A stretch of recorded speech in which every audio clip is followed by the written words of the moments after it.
द्रव्य बता रहा था। द्रव्य को हम लोग पदार्थ बोलते हैं, इंग्लिश अलग अलग है। पदार्थ को सब्सटेंस और द्रव्य को मैटर बोलते हैं। इसकी संरचना के बारे में पूरा बता रहा था। लेकिन द्रव्य की संरचना को समझाने के लिए आपके पास दो सिद्धांत थे। डाल्टन का परमाणु सिद्धांत था और द्रव्य का अणुगत सिद्धांत था। आज मैं आपको बताऊंगा कि जो पदार्थ है इसका अणुगत सिद्धांत क्या है, अणुगति सिद्धांत, मोलिक्यूलर थ्योरी क्या है। याद रखिएगा, पदार्थ का जो अणुगत सिद्धांत था इसमें बताया गया कि कोई भी द्रव्य हो वो छोटे छोटे कणों से मिलकर बने होते हैं जिसे अणु बोलते हैं। जैसे ये मान लीजिए पदार्थ है आपका, पदार्थ किससे बने हैं? छोटे छोटे कणों से। इसे क्या बोलते हैं? अणु। ये क्या है? अणु है। ये क्या है? ये अणु है। ये अणु है।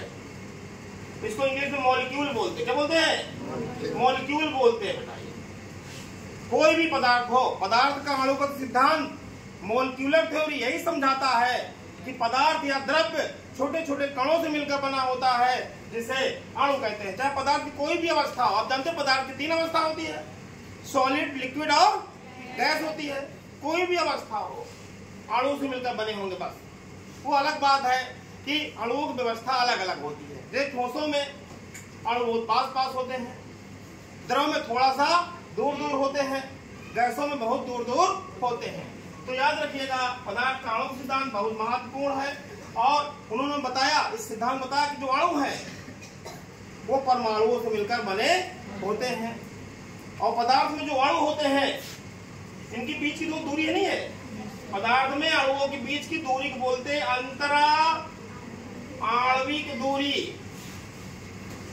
इंटरमोलिक्यूलर स्पेस या डिस्टेंस। इंटरमोलिक्यूलर स्पेस बोलते हैं। दो अणुओं के बीच जो दूरी होती है, जो स्थान होता है, उसे बोलते हैं अंतरा आणविक दूरी या स्थान बोलते हैं। दो अणु, पदार्थ में दो अणु एक दूसरे को आकर्षित करते रहते हैं, मतलब बल लगाते हैं।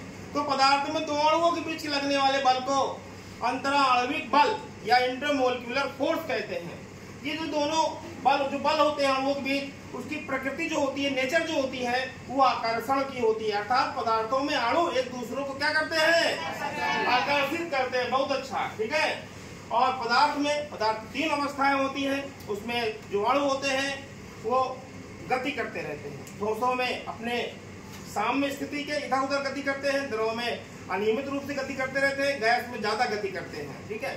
तो एक शब्द आता है अणु, इंग्लिश में बोलते हैं मॉलिक्यूल। अणु क्या है और परमाणु क्या है? परमाणु को इंग्लिश बोलते हैं एटम, अणु को बोलते हैं मॉलिक्यूल। दोनों की परिभाषा बताऊंगा आपको। देखिए, दोनों ही पदार्थ के कण हैं। जो डाल्टन ने बताया परमाणु सिद्धांत, एटॉमिक थ्योरी, उसमें क्या बताया गया कि द्रव्य परमाणुओं से बने हैं, और अणुगत सिद्धांत बताया गया द्रव्य अणुओं से बने हैं। तो अणु की परिभाषा क्या है? अणु जो होता है द्रव्य का वह सूक्ष्म कण है जो रासायनिक क्रिया में भाग नहीं लेता लेकिन स्वतंत्र अवस्था में रह सकता है। और परमाणु क्या है? याद रखिए, रासायनिक जो अभिक्रिया होती है उसमें परमाणु भाग लेता है। तो परमाणु द्रव्य का वह सूक्ष्म कण है जो स्वतंत्र अवस्था में नहीं रह सकता लेकिन रासायनिक क्रिया में भाग ले सकता है। केमिकल रिएक्शन में कौन भाग लेता है बेटा? परमाणु।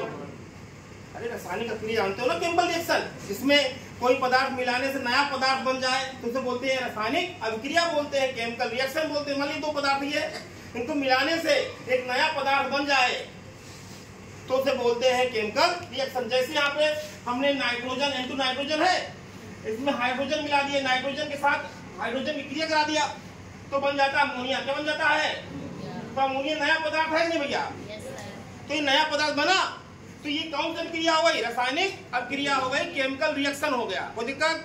तो रासायनिक अभिक्रिया में, केमिकल रिएक्शन में कौन भाग लेता है? परमाणु, एटम भाग लेता है। याद रखिएगा, अणु भाग, और अणु किससे बने होते हैं? परमाणुओं से। और कल डाल्टन ने बताया ही था कि परमाणु भी छोटे छोटे कणों से मिलकर बने होते हैं जिसे बोलते हैं मूल कण, इलेक्ट्रॉन, प्रोटॉन और न्यूट्रॉन। कोई दिक्कत?